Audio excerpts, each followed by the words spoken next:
Hey guys, Caitlin here. Welcome back to my channel. So today I'm going to share with you our really simple plan for Christmas school, for our holiday homeschooling.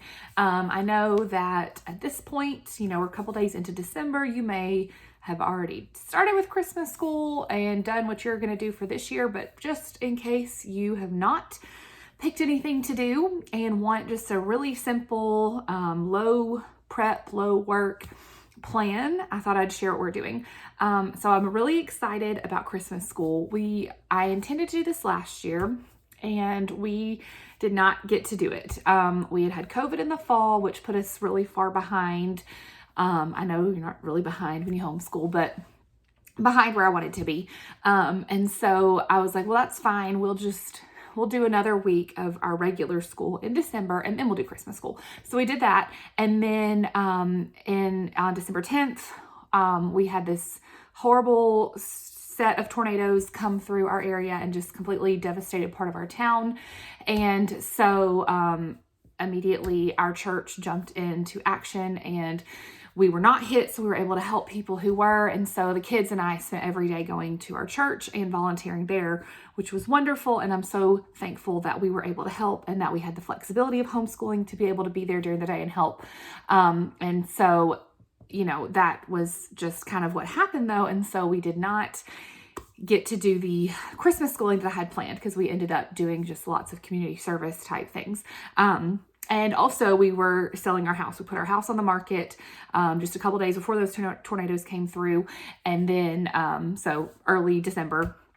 And then our house sold on Christmas Eve. So for those days, not only were we, helping out at our church and in our community, but we were also trying to keep the house spotless and decluttered and all that stuff, which is difficult with 4 small children. And so anyway, all that to say, we just did not get to Christmas school like I wanted to last year because it was kind of an unusual situation and, it is what it is. But I have been so excited going into this year because I'm finally going to get to do that. And so anyway, so I looked at several curriculums. There are a lot of choices out there. If you want to do a unit study on what Christmas looks like in other countries or food from other countries, like Christmas related food, or an Advent type study or a literature study using Christmas picture books. There are so many choices out there. I looked at a lot of them and just after a while decided I didn't want to go with anything like that. They're great.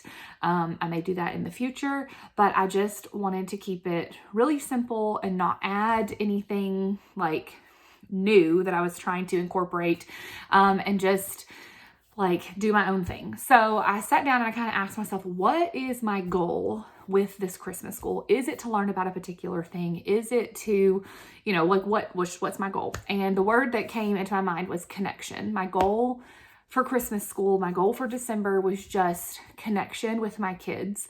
And so that was kind of what played into not picking a new curriculum. I didn't want anything where we're going to feel like we had to, get through all these things or, collect all these supplies for crafts or anything like that. I just wanted to keep it really simple and just a time for our family, for the kids and me, and then my husband when he's off work to just to connect and spend time together, low stress, low pressure type stuff. So anyway, it's kind of a long intro, but I wanted to give you the backstory.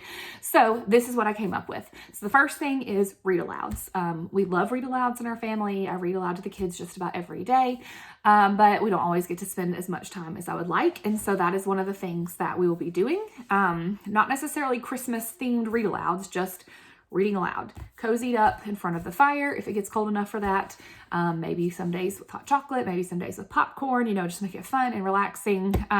So we are going to do one Christmas read aloud, which is the best Christmas pageant ever. I've heard lots of people recommend this book. I've never read it myself, but I've heard it's great and it's really short. So we're going to start with that. And then past that, we'll just do other books that I have on my read aloud list. So like Frindle, I've already purchased this one off Thrift Books recently. So it's in our to be read stack. So we'll read through those on days that my husband is off, or in the evenings, we will continue reading what we're currently reading as a family, which is Harry Potter. But during the day, when it's just me and the kids, we'll do some other read-alouds too. So read-alouds and then playing games. My kids love to play games. And so my plan is every day, and we'll just rotate through the older 3 kids and let them pick a game from our game closet, and we'll sit down and we will play together and do that no matter what the game is, not necessarily with like any educational bit to it, just for fun. As far as our like subjects, what I did was I wanted to continue with some math and some language arts every day, but I did not want to continue with our curriculum. And so what I came up with was I made these little Christmassy, well, I didn't make I found these little Christmassy things on Canva, and I turned them, like I blew them up and turned them into just a printable where I could print these off, and I'll show them to you on my whiteboard in a little bit. But they're just these Christmas themed pictures. And so I printed them off, and I printed off a set of green ones and a set of red ones and one big lime green one. So what I'm going to do with these, or what I have already done with these, is the red ones are language arts related tasks. So I just went through and I came up with 10 language arts type activities to do. And I came up with 10 math type activities to do. And then this big one, which is the green, and then this big lime green one is going to be just a Christmassy activity. And so where these are going to be on the whiteboard, taped up there. And each day the kids will pick, like I'll have one kid take a turn. One will pick one math one, and we'll pick one language arts one, and we'll do whatever it says on the back. And then the green one is just going to be in the middle of the whiteboard. And I didn't want to print 10 green ones, but it's so big that I'll be able to just write underneath it with the dry erase marker and put that on top. And that will be our like kind of Christmassy activity for the day. So read alouds, playing games, doing one math activity, one language arts activity, and then whatever the special Christmassy activity is going to be. So, and when I talk about activities for language arts, it's things like, we use Logic of English for our language arts curriculum, and they have an app that you can practice the phonograms. So one of the days I put, practice the phonograms on the app. They have several games, like a Go Fish type game that practices the phonograms. So I wrote that on one of the days. Then we've got things like Christmas cards, just writing Christmas cards to friends. I've got a bunch of just little Christmas stationery that they can write on. So practicing their handwriting and practicing their spelling. Reading a Christmas book to us. So my 8-year-old is an excellent reader, and my 6-year-old is like right on the cusp of reading. He can read, and he can read picture books, not quite to chapter books. And so I'm going to have them each pick a Christmas book and read that to us. Like I said, we're reading Harry Potter, so they're really into Hogwarts. And so for practicing their cursive, they don't like it when I make them write in cursive. And so I thought we would write each of the Hogwarts house names in cursive and then decorate it, or maybe write like a couple of different traits of the different houses, just a way to get them practicing their cursive, but doing it with a subject that they're excited about. Same with Pokemon. They're really big into Pokemon. And so one day I'm going to have them, I'm going to say, pick three cursive letters and write them, and then write them big on a piece of paper, and then I'm gonna tell them turn that into a Pokemon. Either turn the letter itself into a physical Pokemon, or use that as the first letter of the Pokemon, or something, just getting their little creative juices going. I've got some Harry Potter quotes in cursive that they can copy. And I found some Christmas Mad Libs. I just Googled Christmas Mad Libs and found some. So those are like my language arts type activities.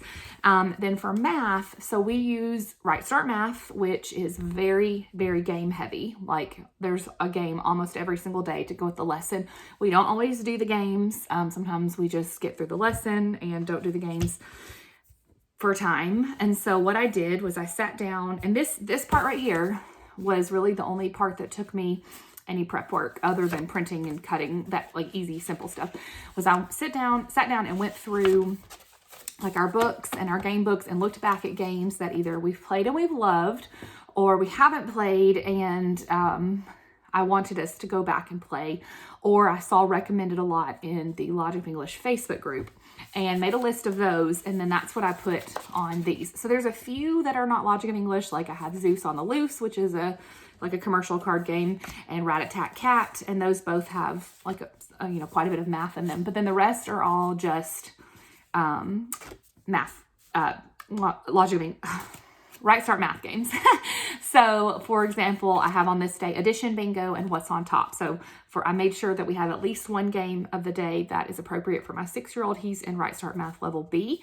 So lots of addition, that kind of stuff. And then also a game that will help my 8-year-old who is in Right Start math level D, which is very multiplication heavy, help him with his multiplication, his multiples, factors, that kind of stuff, because he still does not have those mastered by any stretch. And so that's what I really wanted to focus on. So we've got addition, bingo, which is obviously an adding one, and what's on top, which is like multiplication related. Then this day, go to the dump and ring around the product. So I just picked 2 Right Start math games or other games and put that on the back. And so we'll play those, and that will kind of just be our math review, but also be fun.